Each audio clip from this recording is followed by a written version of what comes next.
Geography वाले आ गए। ओए क्या हाल चाल है सभी के। मैं अभिषेक पांडे स्वागत करता हूं आपका इस बहुत ही बेहतरीन से प्लेटफॉर्म पर जिसका नाम है नेक्स्ट टॉपर ह्यूमैनिटीज और यहां हम देश का भविष्य बनाते हैं।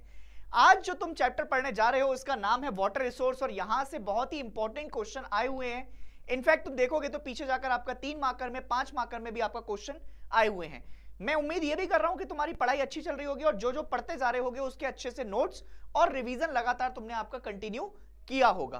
तो एक बार जरा सबसे पहले आपका हम क्या देख लेते हैं। सबसे पहले हम आपका एक बार टॉपिक के वाइज एनालिसिस देख लेते हैं और टॉपिक वाइज अगर तुम एनालिसिस को आपका देखते हो तो सबसे पहले वाटर रिसोर्स की तरफ जाओगे और दूसरा है वाटर कंजर्वेशन एंड मैनेजमेंट। अगर मैं एनालिसिस दूं तुम्हें 2019, 20 और 23 का, तो अगर तुम देखोगे तो 2023 में 3 मार्क का एक क्वेश्चन आया हुआ है और उसके अलावा 3 मार्क के आपका बेसिकली 2 क्वेश्चन आए हुए हैं और अगर तुम दोस्त और नीचे जाओगे तो आपका 5 मार्कर का एक क्वेश्चन आया हुआ है। इसका मतलब ये है कि चैप्टर तो सर इंपॉर्टेंट है, समझ गया मेरी बात। तो चैप्टर इंपॉर्टेंट है इसलिए आपका तुम्हें इसको पढ़ के भी जाना है और अच्छे से आपका प्रिपरेशन भी कर लेनी है। अब सुनो मेरी बात, देखो सबसे पहले आपका वो टॉपिक में ये कह रहा है कि वाटर रिसोर्स ऑफ इंडिया। अगर हम इंडिया की आपका बात करते हैं तो इंडिया अकेला लगभग 2.545% of the world's geographical area और लगभग 4% of the world's water resource and about 16% of the world population को लेकर बैठा हुआ है। एक और चीज सुन लेना दोस्त, मैं इसमें बहुत ही इंपॉर्टेंट एंड सिलेक्टिव लाइंस पढ़ा रहा हूं। मैं प्रॉपर पूरी एनसीईआरटी को एक्सप्लेन नहीं कर रहा हूं। क्यों? उसका रीजन है कि शायद हम आपका कहीं बाद में भी पढ़ेंगे इसको, अभी टाइम है तुम्हारे पेपर में, बट अभी के लिए फिलहाल तुम्हारे पास इंपॉर्टेंट पॉइंटर्स हैं जो तुम्हारे पेपर में तुम्हारी मदद कर आएंगे। यकीन मानो कि मैंने बहुत एनालिसिस कर और फिर आपका ये इंपॉर्टेंट टॉपिक्स निकाले हैं जिससे तुम्हारे पेपर में तुम्हारी मदद होने वाली है। India receives water from annual precipitation. अब देखो एक इंपॉर्टेंट बात आपका ये होती है कि तुम्हें बच्चा बच्चा जानता है कि सर हमारे पास आपका जो रेनफॉल हो रही है ये रेनफॉल आपका कैसी है, ये रेनफॉल ही हमारे लिए रिस्पॉन्सिबल है किस चीज के ऊपर, ये रिस्पॉन्सिबल है आपका देश के वाटर के ज्यादातर रिसोर्स पे, क्योंकि यहां पर एग्रीकल्चर को भी सपोर्ट मिल रहा है, यहां पर बाकी चीजों को भी सपोर्ट मिल रहा है and that is 1869 cubic kilometre. और लगभग अगर तुम यहां पर देखोगे तो इससे एनुअल प्रेसिपिटेशन से 4000 cubic kilometre and surface and ground water resources this, but only 60% that is 1122, ठीक है, cubic kilometre from these two sources of water are beneficial and usable. तो हम इसमें से कितना यूज कर पा रहे हैं? सिर्फ मात्र इतना ही यूज कर पा रहे हैं। अगर तुम और आगे जाकर देखोगे तो जैसे सरफेस वाटर रिसोर्सेज हैं, अब देखो जैसे एग्जांपल के तौर पर पहले के जमाने में आपका जैसे रिवर्स होते थे, रिवर के अलावा आपका लेक्स हो गए, लेक्स के अलावा आपके पास क्या हो गया, टैंक्स हो गया। ये कुछ रिसोर्सेज होते हैं जिनके ऊपर हमारा सरफेस वाटर आपका डिपेंडेंट रहता है इंडिया में तो मोस्टली। और about 10,360 number of river and tributaries existed here and each tributary is more than 1.6 kilometre long. तो तुम सोचो कि लगभग इतनी नदियां और छोटी छोटी ट्रिब्यूटरी सहायक नदियां मेन रिवर की एग्जिस्ट कर रही हैं और कम से कम छोटी से छोटी नदी 1.6 किलोमीटर लॉन्ग जा रही है। तो सोचो कि कितना आपका पानी हो सकता है। Mean annual flow in the river basin of India is estimated to be 1869 cubic kilometer, but only 690 cubic kilometer or 32% of these water can be utilized due to topographical, hydrological and other constraint। अब तीन तरीके से आपका restriction आ सकते हैं, या तो topography में आपका दिक्कत हो, या हाइड्रोलॉजिकली आपका कोई इश्यू हो सकता है, या फिर आपका किसी और वजह से भी आपका कोई रिसोर्सेज में दिक्कत आ जाए। तो ये समस्याएं हो सकती हैं, उसमें से हम सिर्फ आपका कितना कर रहे हैं, 32% आपका यूटिलाइज कर पा रहे हैं। Size of catchment area, river basin and rainfall in its catchment area control the flow of water in a river. तो कितना आपका कैचमेंट एरिया है। अब देखो जिन बच्चों ने आपका 11th क्लास पढ़ी है उनको ये पता होगा कि व्हाट इज कैचमेंट एरिया, कि रिवर कितने इलाके में पानी आपका ड्रेन कर आ रही है और उसी के ऊपर आपका रिवर का बेसिन क्या होता है, and rainfall in its catchment area control the flow of water in a river. जितनी ज्यादा रेनफॉल होगी उतना ही आपका पानी का एक्सटेंशन होगा और अगर आपका रेनफॉल कम है तो फिर रेनफॉल के हिसाब से वो अपने कैचमेंट को एडजस्ट कर लेती है। Water availability in river is more during monsoon than the other season in India. अब इसका रीजन क्या है, मान लो ये पूरी प्रेसिपिटेशन साइकिल हो रही है, जब बारिश होगी तो बारिश के कारण आपका होगा क्या, नदियों में पानी ज्यादा आएगा, नदियों में पानी ज्यादा आएगा तो बेसिकली आपका क्या होगा, वाटर अवेलेबिलिटी ज्यादा होगी, ग्राउंड वाटर आपका ज्यादा उपलब्ध होगा, और जब कहीं पर आपका बेसिकली मानसून नहीं आ रहा है या फिर आपका कोई और इश्यू है तो उसकी वजह से पानी की अवेलेबिलिटी कम हो जाती है। अगर मैं और आगे बढ़ूं तो इंडिया में कुछ बेहतरीन नदियां हैं जिनमें से कई को हमने आपका मां का दर्जा भी दिया हुआ है। जैसे 11th क्लास में तुमने आपका क्या पढ़ा होगा, तुमने आपका रिवर बेसिन पढ़ा होगा, जिसमें से गंगा हो गई हमारी मां, इंडस हो गई, फिर उसके अलावा आपका ब्रह्मपुत्र हो गई। ये वो नदियां हैं जिनको हम हिमालयन रिवर कहकर भी संबोधित करते हैं। ये कौन सी नदियां हैं, ये हिमालयन रिवर सिस्टम है। और अगर तुम इस हिमालयन रिवर सिस्टम के साथ जाते हो तो तुम देखोगे कि ये बहुत ही बड़ा कैचमेंट एरिया आपका कवर कर रही है, गंगा एंड ब्रह्मपुत्र। अब इसके अलावा देखो दोस्त, एक रिवर तुमसे बोली है बराक रिवर, इसकी लोकेशन तुमसे पूछ सकता है। तो अगर इसकी लोकेशन पूछेगा तो मणिपुर और असम वाली साइड जब तुम देखोगे तो उनके बॉर्डर पर जाते हुए, इवन तुम म्यांमार वाली साइड भी जाओगे ना तो वहां से भी आपका इसका थोड़ा सा कनेक्टिविटी देखने को मिलेगी, बट तुम मणिपुर वाली साइड जाओगे तो वहां पर बराक रिवर तुमको आपका देखने को मिल जाएगी बॉर्डर्स पर। अब इनकी लोकेशन आपका पूछी जा सकती है, ब्रह्मपुत्र की, बराक की, इसके अलावा आपका गंगा की। और ये कहां जाकर गिर रहे हैं, क्योंकि इनमें आपका बेसिकली हाई रेनफॉल होती है। सो 60% of the total water resource and have only 33% of the surface area of India, but most of the water is not utilized। अब ज्यादातर पानी हम आपका यूटिलाइज इसलिए नहीं कर पाते हैं क्योंकि यहाँ तो आपका उस पर डैम बने हुए नहीं है, या फिर पानी आपका चला जाता है बहकर समुद्र की तरफ। तो जहां जहां पर हमने डैम्स बना रखे हैं या फिर आपका एग्रीकल्चर को संबंधित जा रहा है, वहां पर तो हम इस पानी को यूटिलाइज कर पा रहे हैं, जहां पर नहीं है वहां पर हमें आपका कोई दिक्कत नहीं है।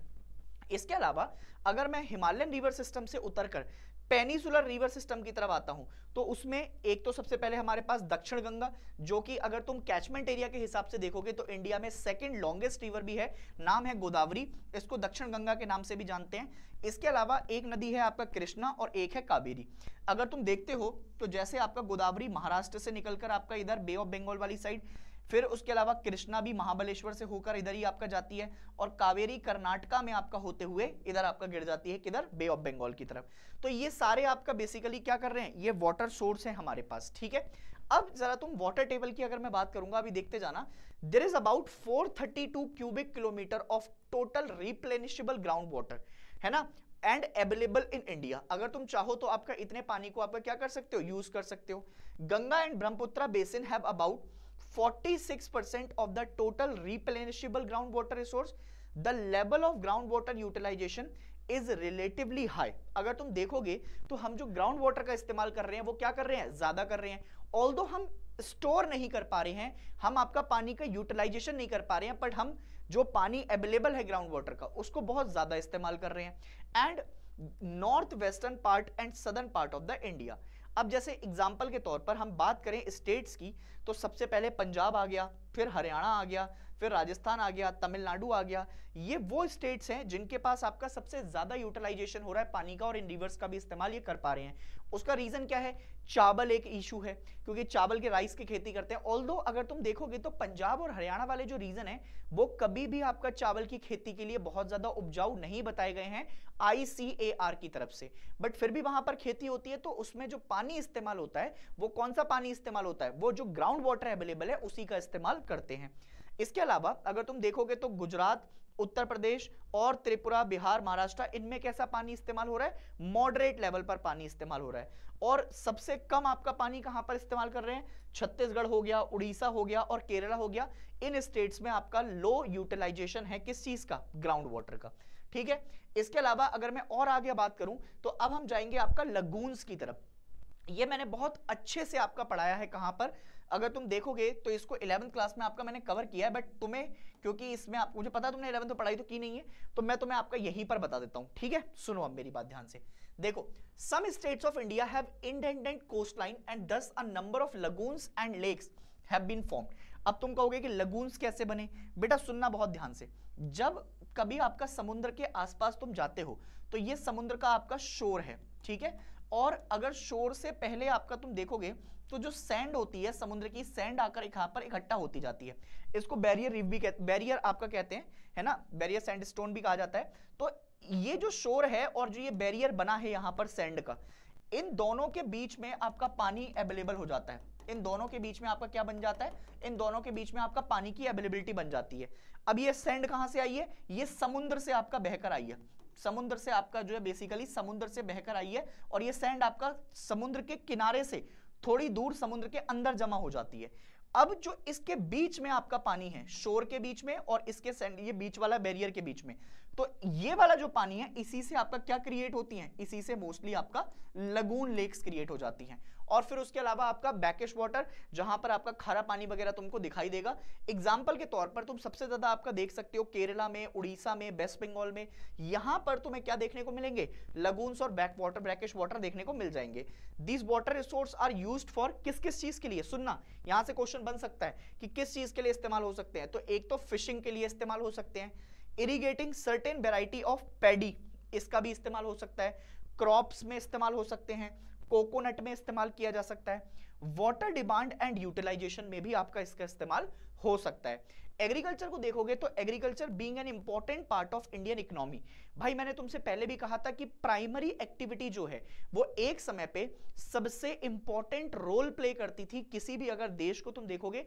इंडिया में तो खासकर आपका एग्रीकल्चर ने बहुत अच्छा रोल प्ले किया है क्योंकि वो लेबर इंटेंसिव जॉब है और पहले के जमाने में हमारे पास टर्शरी सेक्टर इतना ज्यादा अच्छा होता नहीं था, तो जो ज्यादातर आपका बेसिकली पैसा मिलता था लोगों को वो एग्रीकल्चर सेक्टर से मिलता था। भले ही पैसा कम मिले बट ज्यादा लोगों को रोजगार मिल रहा है। टर्शरी में आपका बेसिकली कम लोगों को रोजगार मिल रहा है पर ज्यादा पैसा मिल रहा है, तो इसीलिए एग्रीकल्चर आपका क्या रहा है, बहुत ही इंपॉर्टेंट आपका सेक्टर रहा है।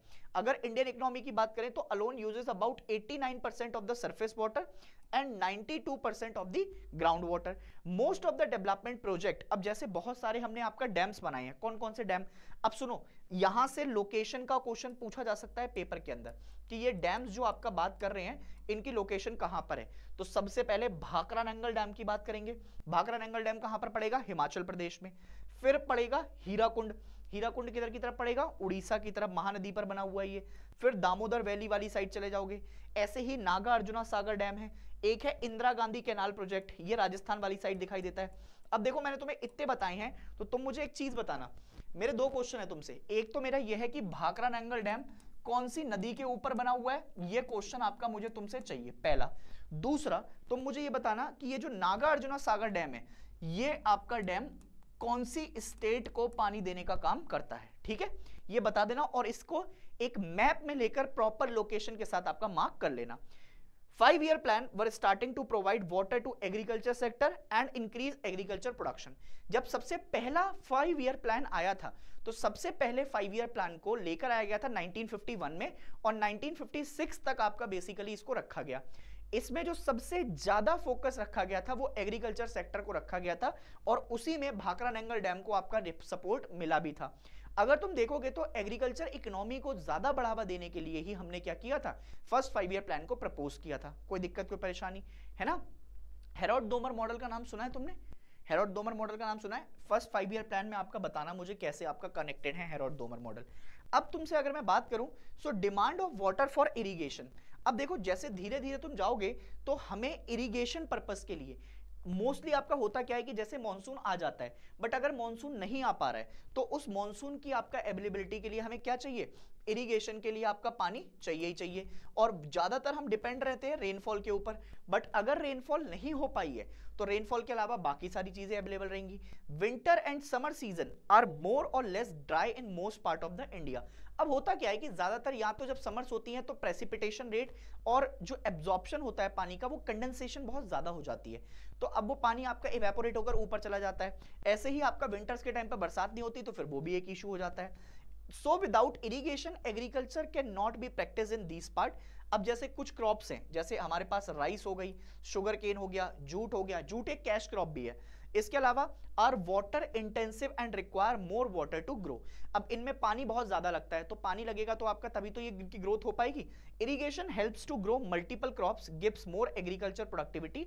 और इनके साथ साथ मैंने तुम्हें HYB सीड के बारे में भी बताया, हाई यील्ड वैरायटी सीड्स, जो कि आपका बेसिकली ज्यादा पानी रिक्वायर करती हैं और उससे आपका मतलब इशू भी है और अच्छा भी है, प्रोडक्टिविटी रेट आपका बढ़ जाता है। जैसे एग्जांपल के तौर पर देखोगे तो पंजाब, हरियाणा, वेस्टर्न यूपी, इन वाले रीजन्स में आपका ज्यादा इनका एडवांटेज है। अगर मैं आपका इमर्जिंग वाटर प्रॉब्लम की बात करूं तो जैसे सबसे पहले अगर मैं बात करता हूं तो per capita availability of the water, वो धीरे धीरे आपका क्या होती जा रही है, वो धीरे धीरे कर कर आपका डिक्लाइन होती हुई जा रही है। क्यों? क्योंकि भाई देखो, कुछ लोग तो आपका पानी का इस्तेमाल बहुत ही अच्छे से कर रहे हैं, कुछ लोगों ने अगर पानी के टंके खुले छोड़ दी तो वो छोड़ ही जा रहे हैं भाई साहब। गांव में आपका क्या हो रहा है, नल चला रहे हैं भाई साहब भयंकर लेवल पर, ट्यूबवेल से पानी चला रहे हैं, जितना खेत को रिक्वायरमेंट थी उससे लबालब भर दिया, आप खेती आपका फसल खराब हो गई। तो ऐसा कर कर आपका क्या हो रहा है, दिक्कतें हैं। तो ये जो इंक्रीज बेसिकली, अब इसका एक रीजन ये भी है कि पॉपुलेशन बढ़ती जा रही है। तो पॉपुलेशन, अब क्या भैया हम सर आपका क्या कर दें, हम क्या बच्चे पैदा करने बंद कर दें? अरे नहीं, मैं ये नहीं कह रहा हूं कि बच्चा पैदा करने बंद कर दो, पर मतलब कंट्रोल तो कर ही सकते हैं भाई, है ना। तो भैया ऐसा मत करो तुम, ठीक है। द अवेलेबल वाटर रिसोर्स, ठीक है, are also getting polluted with the industrial agriculture and domestic effluents, and this isn't, है ना, in it is a further limiting our available resources usable water. तो अब बेसिकली होता क्या है कि अगर तुम देखोगे तो सबसे पहले तो आपका पर कैपिटा का इशू और पॉपुलेशन का इशू तो है ही है। पॉपुलेशन ज्यादा है, उसकी वजह से ही आपका क्या होता जा रहा है, एक तो इसकी पानी की डिमांड आपका ज्यादा बढ़ती जा रही है। अब जैसे वाटर कंजर्वेशन की आपका इंडिया में बहुत सारे रीजन है। कंजर्वेशन करने के लिए आपका बेसिकली बहुत ज्यादा जरूरी है हमारे पास क्या, देखते जाओ ध्यान से। एक तो जो अवेलेबिलिटी ऑफ फ्रेश वाटर है वो क्या है, समय के साथ आपका कम हो गई है, and increasing demand by increasing the population. Sustainable development and maintaining the quality of life, the government should encourage people to adopt. एक तो सबसे पहला आपका मोटिव क्या है, वाटर शेड डेवलपमेंट। दूसरा, रेन वाटर हार्वेस्टिंग। तीसरा, recycling and reuse of water. चौथा, consecutive use of water for availability of quality of water for a long time. अब तुम सुनो, यहां से अगर तुम कल को मान लो कि तुमसे आपका 2 नंबर में ही या 3 नंबर में एक क्वेश्चन पूछ लिया कि what are the step that government should encourage for improving the ground water या फिर आपका बेसिकली वाटर कंजर्वेशन, तो सबसे पहले वाटर शेड डेवलपमेंट है, फिर रेन वाटर हार्वेस्टिंग है, फिर रिसाइकलिंग रीयूज, फिर उसके अलावा कंसेक्यूटिव यूज ऑफ वाटर, और फिर उसके अलावा क्वालिटी फॉर लॉन्ग टाइम, ठीक है। इसके अलावा प्रिवेंशन ऑफ वाटर पॉल्यूशन की तरफ चलते हैं। अगर तुम देखोगे तो बहुत सारा आपका जो पानी है उस पानी के वेस्टेज की वजह से आपका इशू क्या है, जैसे water resources are shrinking with a faster rate, it has seen the hilly areas have less dense population and thus have a high quality of water. इसका एग्जांपल दे दूं मैं तुम्हें, देखो कभी ना आपका तुम ऋषिकेश जाना, ठीक है, इस ऋषिकेश से और तुम आपका एक यात्रा करना अपनी कहां तक की, कानपुर तक की, ठीक है। एक ऋषिकेश से आपका यात्रा करना कानपुर तक की। भाई ऋषिकेश से जो तुम्हारी कानपुर की यात्रा होगी, इसमें एक नदी बहुत ही आपका कॉमन मिलेगी जिसको हम कहते हैं गंगा माँ।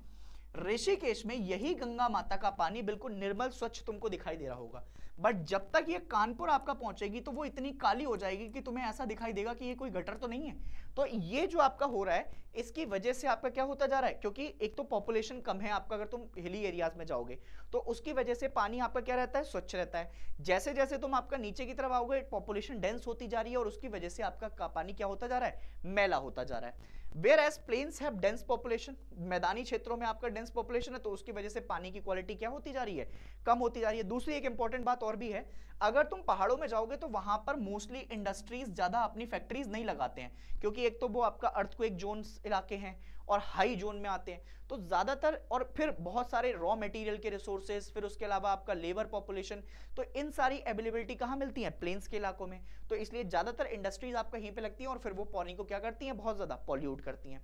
दूसरी बात, plains also contribute more in polluting water resource by draining agriculture waste. अब होता क्या है, जैसे हम खेतों में जाते हैं तो हम केमिकल फर्टिलाइजर आपका छिड़कते हैं, फिर वो बारिश से आपका सीधे कहां पर आता है, नदियों की तरफ, और वो धीरे धीरे कर कर इंसेक्टिसाइड मारने वाली चीजों में आपका क्या हो जाता है, फिर वो पानी कंटेमिनेटेड हो जाता है। During summer the concentration of pollutants in river remain high because low amount of water which enable to flow these pollutant. तो अब होता क्या है, जैसे आपका तुम देखोगे तो सर्दियों में तो फिर भी पानी रहता है आपका, मतलब तो इसके बाद देखोगे आपका किसके बाद, मॉनसून सीजन के बाद तो पानी मिल जाएगा तुमको, बट इवेपोरेशन रेट कम होता है विंटर्स के टाइम पे। समर्स के टाइम पे देखोगे तो पानी आपका इवेपोरेट हो जाता है, नदियां सूख जाती हैं, तो अब जो वो गंध है वो गंध आपका पानी के साथ बहकर आगे नहीं जा पाता और फिर उससे क्या हो जाती है, कंटेमिनेशन रेट आपका ज्यादा हो जाता है। अब इस सब के लिए आपका बचाने के लिए हमने क्या किया, हमने एक बोर्ड बनाया जिसको हम कहते हैं सीपीसीबी, इसको कहा जाता है सेंट्रल पॉल्यूशन कंट्रोल बोर्ड। ये आपका क्या करेगा, ये स्टेट्स के साथ कोलैबोरेट करेगा और पानी को आपका बचाने के लिए काम करता जाएगा। Legislative provision and laws to prevent river pollution, government ने आपका बहुत सारे स्टेप्स भी उठाए हैं, जैसे एक तो मैंने तुम्हें बताया अभी सीपीसीबी, वो आपका कंट्रोल, और उसके अलावा water prevention and control of pollution act, ये कब आया था? ये आया था 1974 में। इसके अलावा एक आया था एनवायरमेंटल पॉल्यूशन या प्रोटेक्शन एक्ट ऑफ 1986। मैंने ये पहले भी आपका बता रखा है, 11th क्लास में भी आपका इसका बहुत काम था। एनवायरमेंट प्रोटेक्शन एक्ट, पूरे एनवायरमेंट को आपका प्रोटेक्ट करने के लिए बात की गई है 1986 में। जैसे wild life protection act of 1972 आया था वाइल्ड लाइफ कंजर्वेशन को बचाने के लिए, ऐसे ही आपका प्रिवेंशन ऑफ कंट्रोल पॉल्यूशन को बचाने के लिए 1974 में आया। और जो ये एक्ट है ये कब आया? 1986 में। इसके अलावा बहुत ज्यादा आपका जो है बेसिकली ये अनसक्सेसफुल रहा, 1997 तक आते आते हमने बहुत सारी चीजें की।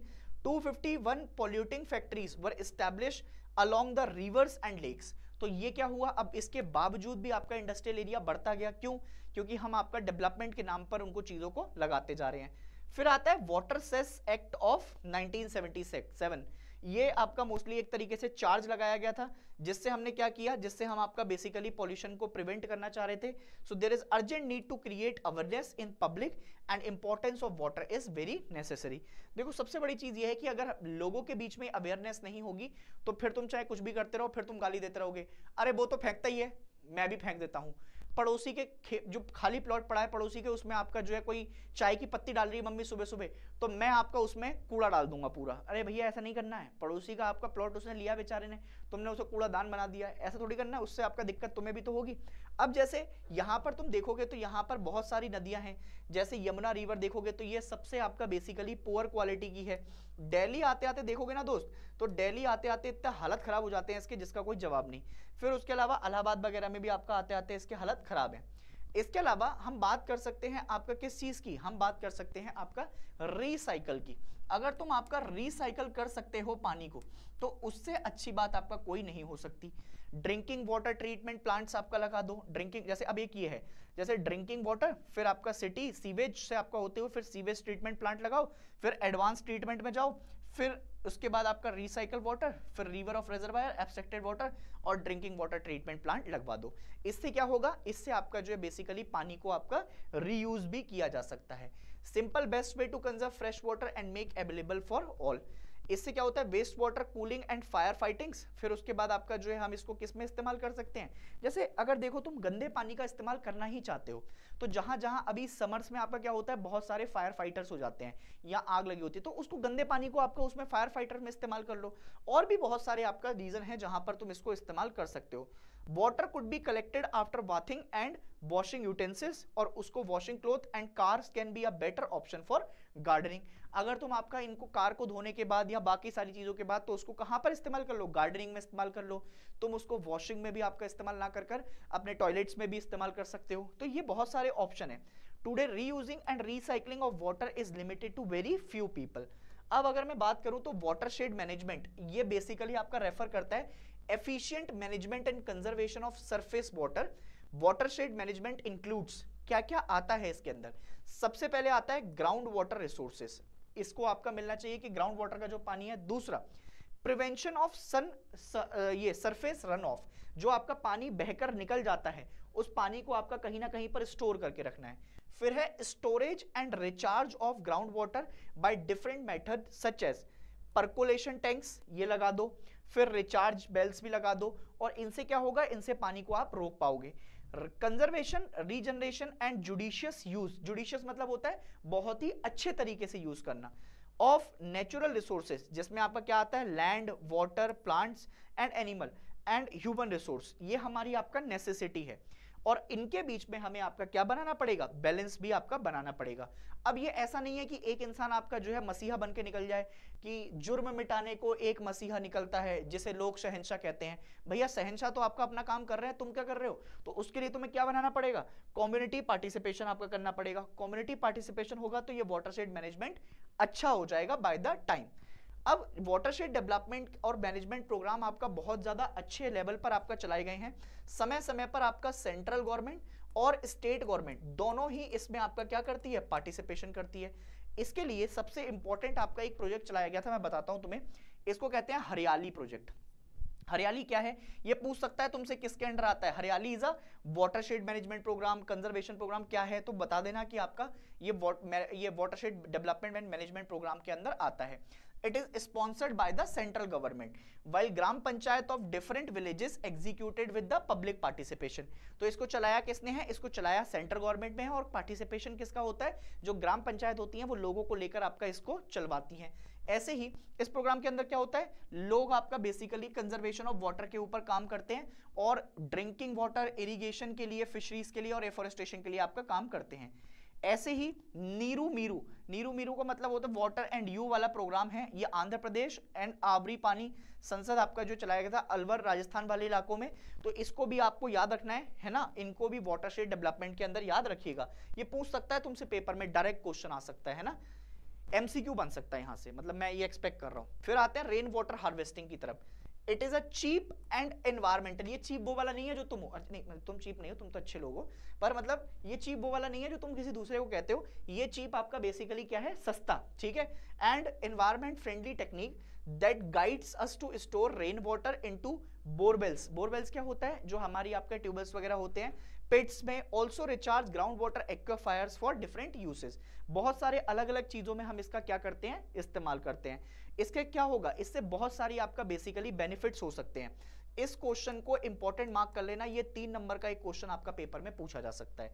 क्या क्या बेनिफिट्स हैं? सबसे पहले आपका पानी की अवेलेबिलिटी इंक्रीज हो जाएगी। दूसरा, डिक्लाइनिंग ग्राउंड वाटर लेवल आपका कम हो जाएगा, ठीक है। जो पानी आपका ग्राउंड वाटर कम होता जा रहा है समय समय पर, पहले आपका थोड़ी सी खुदाई करते थे तो पानी ऊपर निकल आता था, अब बहुत नीचे जाना पड़ता है पानी को खोदने के लिए।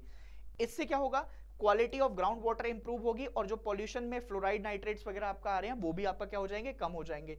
सॉइल इरोजन एंड फ्लडिंग की आपका जो समस्या आ रही है वो भी कम होती जाएगी। इसके अलावा it can be used to arrest salt water intrusion in coastal areas and it is used to recharge aquifers.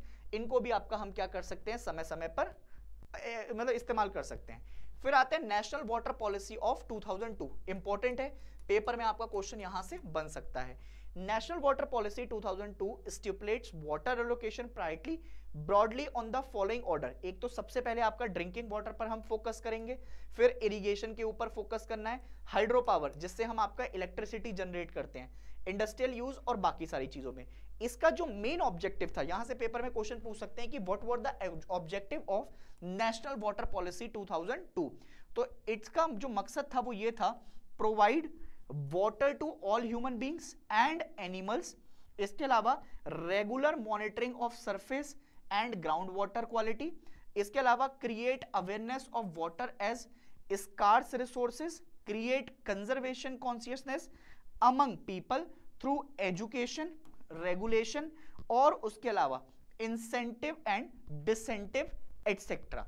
अब देखो, बहुत ध्यान से सुनो मेरी बात। सबसे पहले क्या करेंगे, सबसे पहले हम आपका बेसिकली इसमें पानी पिलाएंगे आपका, किसको, ह्यूमन बींग्स के लिए अवेलेबल कराएंगे, फिर एनिमल्स को भी आपका मिलना चाहिए, रेगुलर मॉनिटरिंग भी होनी चाहिए सरफेस वाटर की, ग्राउंड वाटर भी आपका अच्छा होना चाहिए, फिर अवेयरनेस भी आपका अच्छी होनी चाहिए, फिर स्कार्सिटी को भी आपका कम करना है, फिर उसके साथ साथ आपका जो है बेसिकली एजुकेट करना है, लोगों को अवेयरनेस फैलानी है, उसके बाद इंसेंटिव दो लोगों को बहुत ज्यादा, जिससे वो क्या हो सके, पानी को आपका बचा सके। इसके अलावा ये भी आपका बेसिकली एक एनसीईआरटी पैटर्न में भी लिखा था, जैसे इरिगेशन एंड मल्टीपर्पज प्रोजेक्ट आपका basically should be available to include drinking water component. उसके अलावा ड्रिंकिंग वाटर सबको मिलना चाहिए, ह्यूमन बींग्स और आपका basically animal should be first priority. उसके अलावा बहुत सारे मेजर्स लेने चाहिए जिससे एक्सप्लॉयटेशन ऑफ ग्राउंड वाटर आपका क्या हो जाए, सही हो जाए। Both surface and ground water should B regularly monitored for quality. तो भैया एक ना सबसे इंपॉर्टेंट जो बात इसमें निकल कर आई है वो है मॉनिटरिंग। तो तुमको ये भी आपका करना पड़ेगा कि मॉनिटरिंग अगर समय समय पर आपका होती रहेगी तो उससे बहुत ज्यादा चीजें आपके क्या हो जाएंगी, आसान हो जाएंगी। Efficiency of utilization in all diverse use of water should be improve. तो एक जो हमारी जब मॉनिटरिंग होगी तो उससे क्या हो पाएगा, जो पानी की आपका गंदगी है या पानी में आपका जो कंटेमिनेशन है उसको भी हम आपका इंप्रूव कर पाएंगे समय समय के साथ। दूसरा, अवेयरनेस प्रोग्राम आपका हमको चलाने बहुत जरूरी है लोगों के अंदर, क्योंकि अवेयरनेस प्रोग्राम नहीं होंगे तो लोग चाहे तुम कितना भी आपका पानी को बचाने की कोशिश कर लो वो कभी सही नहीं हो पाएगा। जैसे सबसे बढ़िया एग्जाम्पल देता हूं, मोदी जी ने आपका स्वच्छ भारत अभियान को जब लॉन्च किया था ना, तो लोगों के उससे पहले स्वच्छ भारत को लेकर आपका बिल्कुल इमेज खराब थी। आज वही देश स्वच्छ भारत को लेकर इतना ज्यादा हाइजीनिक रहता है कि जिन लोगों को हाइजीन के बारे में पता नहीं था वो भी तुमसे हाइजीन की बातें करने लग जाते हैं। कोई कूड़ा फेंक रहा होता है तो उसको कह देते हैं डस्टबिन में डाल दो, 50-50 डस्टबिन लगा रखे हैं। तो ये भी एक आपका चीज क्या है, अच्छी है। और उसके अलावा कंजर्वेशन भी आपका अच्छे लेवल पर जा रहा है। फिर सर एक केस स्टडी का क्वेश्चन, मैं ऐसा मान के चल रहा हूं कि एक केस स्टडी का क्वेश्चन जल क्रांति से आपको देखने को मिल सकता है या मिलना चाहिए, ना मिले तो बात अलग है, बट ये बहुत ही इंपॉर्टेंट अभियान है जो कि 2015 और 16 में आपका चलाया गया था, जल क्रांति अभियान। इसमें मोस्टली वाटर रिसाइकेबल की आपका बात की थी कि जो पानी है उसको हम किस तरीके से रिसाइकल कर सकते हैं और अवेलेबिलिटी जो है उसको कैसे आपका कम करेंगे। जो गैप है between supply and demand will be widening over the time. Climate change at global scale will be creating water stress condition in many region of the world. अब जैसे समय के साथ आपका तुम देखते हो कि पहले समय पर आपका रेनफॉल होती थी, समय पर विंटर्स होती थी, समय पर आपका समर आती थी। आजकल गर्मियां बेसिकली पहले ही आ जाती हैं, जितनी बर्फ पहले गिरनी चाहिए थी उतनी अब नहीं गिरती, और कभी किसी साल आपका इतनी बर्फ गिर जाती है कि फिर ठंडी ठंड हो जाती है। तो ये जो क्लाइमेट चेंजेस हो रहे हैं पूरे दुनिया को इसने आपका अपनी जकड़ में पकड़ रखा है, और इससे क्या होगा, इससे पानी की जो आपका अवेलेबिलिटी है वो समय के साथ कम होती जा रही है। इससे और क्या देखने को मिल रहा है, पॉपुलेशन ग्रोथ बहुत तेजी से बढ़ रही है, तो डेवलपमेंट के चक्कर में आपका हाई वाटर डिमांड आती जा रही है। जल क्रांति अभियान launched by the government of India in 2015 and 16, इससे क्या इंश्योर करना है हमको, जो पानी की स्कार्सिटी हो रही है, जो पानी की आपका कमी हो रही है, पर कैपिटा अवेलेबिलिटी कम है बहुत सारी जगह, जैसे दिल्ली में तुम देखोगे समर्स के टाइम पर तो लोगों को आपका पानी पीने के लिए नहीं मिलता, 3-3 4-4 दिन में आपका जो है सरकारी लोग और वो आपका सरकारी टैंकर्स आते हैं घरों में पानी पहुंचाने, जो कि बॉर्डर वाले इलाके हैं। तो ये भी एक आपका समस्या है। कभी कभी आपका तुम देखोगे तो बेंगलोर जैसे शहरों में जो कि डेवलपमेंट के मामले में झंडे गाड़ रहे हैं, जिनका नाम है, वहां पर पानी पीने को नहीं मिलता है। तो ये समस्याएं हैं समय के साथ, पर अच्छी चीजें भी हो रही हैं। ऐसा नहीं है कि आपका सब बुरा ही बुरा हो रहा है, देश में अच्छा भी हो रहा है। पानी आपका जो है बेसिकली बिस्लरी का बेच रहे हो तुम, दुनिया में आपका जो है पानी को रिसाइकल भी कर रहे हो, बट बुरी चीजें आपका अभी टेक ओवर कर चुकी हैं। देखो अच्छा बहुत है देश में, पर ये समस्याएं हैं, इनको सुलझाने के लिए यूथ को जागरूक होना पड़ेगा। वो जो अवेयरनेस में चिल्ला रहा हूं उसमें तुम्हारा पार्टिसिपेशन सबसे ज्यादा है। People in different region of India and practice the traditional knowledge of water conservation and management to ensure water availability। अगर लोग आपका एक साथ आ जाएंगे तो उससे क्या हो पाएगा, उससे आपका चीजें अच्छी हो पाएंगी। इसमें देखो आपका एम क्या है, जैसे सबसे पहले आपका लोकल बॉडीज, फिर एनजीओज, उसके अलावा सिटीजन ऑफ इंडिया, ये सारे लोग आपका बैठकर क्या करेंगे, अवेयरनेस फैलाएंगे। इससे क्या होगा, सबसे पहले हमें आपका पानी की जो खत्म हो रही है विलेजेस में, आपका जो दिक्कतें आ रही हैं, पहले गांव में आपका कुएं होते थे, बहुत सारे बावड़ियां होती थी, ये सारी चीजें आपका होती थी, तो इससे क्या होता था, पानी भयंकर लेवल पर मिलता था। अब वो समय के साथ आपका क्या होता जा रहा है, खत्म होता जा रहा है। जैसे पहले के जमाने में आपका जो है बेसिकली अच्छी लड़कियां मिल जाती थी, अच्छे लड़के भी थे, आजकल आपका दोनों ही गायब है, तो विलुप्त पड़ जाती है। समझ रहे हो मेरी बात, ऐसे पानी भी आपका क्या होता जा रहा है, विलुप्त होता जा रहा है। Identification of model command area of about 1000 hectares in different parts of the country.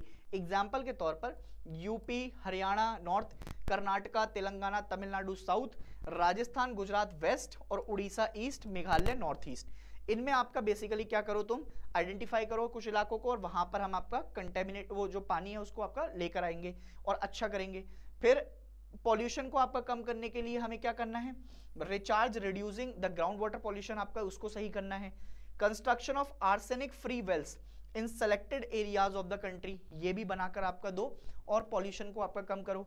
फिर मास मीडिया, जैसे एग्जांपल के तौर पर आज तो सबसे बढ़िया आपका प्लेटफॉर्म है सोशल मीडिया, उस पर डालो।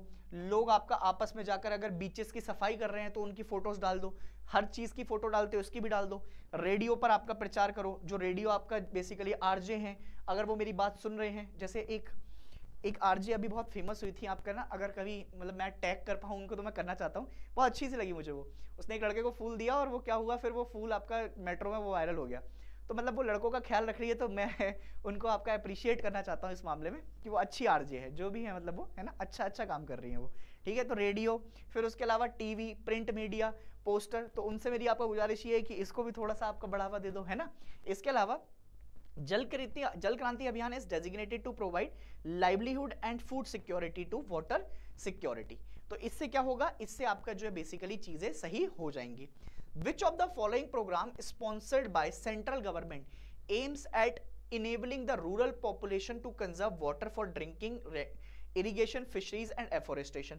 मैंने तुम्हें अभी बताया था हरियाली प्रोग्राम था जो कि सेंट्रल गवर्नमेंट ने चलाया था, ग्राम पंचायत आपका उसको बढ़ावा दे रहे हैं. विच of the following programme is launched by the present union government for cleaning the river Ganga. तो तुम्हें पता है ये ना एक केस स्टडी इसके ऊपर आपका बन सकती है कि नमामि गंगे के ऊपर केस स्टडी तुमसे पूछ सकता है, ठीक है, या तुम नमामि गंगे प्रोजेक्ट को भी आपका थोड़ा सा पढ़ लेना, क्योंकि मैं आपका प्रॉपर क्वेश्चन के थ्रू आपका लेकर आया हूं ताकि तुम्हें वो कोई टॉपिक छूटता हुआ ना दिखाई दे. नमामि गंगा के अंदर हम आपका जितने भी घाट हैं जो गंगा के आपका हैं उनको क्लीन कर रहे हैं, गंगा की क्लीनलाइजेशन कर रहे हैं, उनकी अवेयरनेस फैला रहे हैं, और ये सारे आपका बहुत सारी चीजें हो रही हैं. इसमें तुम्हें आपका क्या मिल रहा है, इसमें तुम्हें कोड दे रखे हैं, तुम्हें मैच द फॉलोइंग में आपका रिवर्स की बारे में बात हो रखी है. अब जैसे तुम्हें पता है कि कौन से कोड को आपका कहां से जोड़ना है, तो तुम मेरी एक बात सुनो. जैसे तुम यमुना रिवर को देखते हो तो यमुना रिवर आपका जो तुम्हें दिखाई देगी, अभी मैंने बताया दिल्ली के बारे में बात कर रहा था मैं, इटावा वाली साइड.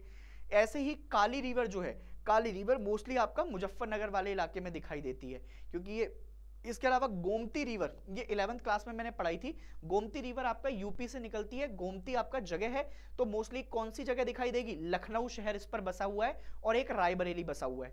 अगर तुम्हें पहले के 3 भी आपका कनेक्ट हो गए तो तुम आंसर आपका आराम से लगा दोगे, ठीक है.